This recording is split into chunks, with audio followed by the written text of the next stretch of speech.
靈修2025年5月25日，你不要害怕，因為我與你同在；不要驚惶，因為我是你的神。以賽書41章10節。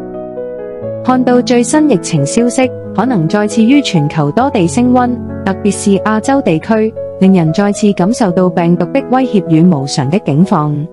過往身邊不少弟兄姊妹或曾經歷感染，有身體虛弱的情況。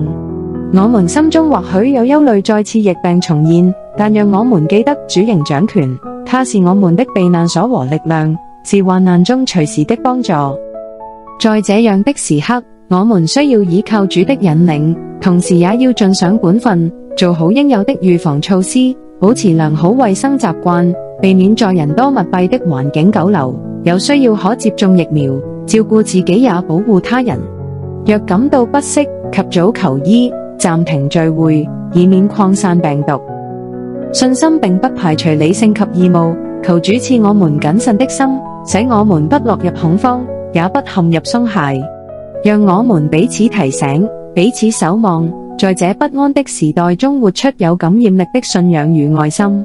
願主引導我們走正確的道路，也保守我們與家人身心靈都健壯，平安地度過這一波挑戰。我們來禱告。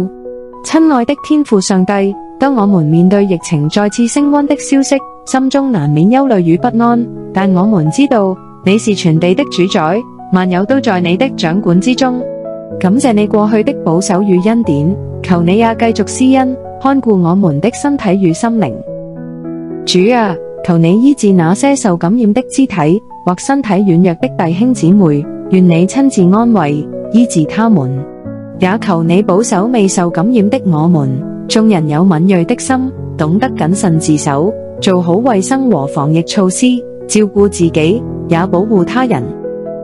主啊，求你賜下信心與平安，使我們不被恐懼挾制，也不因疲乏而鬆懈，讓我們在患難中艱辛經歷你的同在與恩典，幫助我們彼此守望，互相提醒，在這動盪的時代中活出有見證的生命。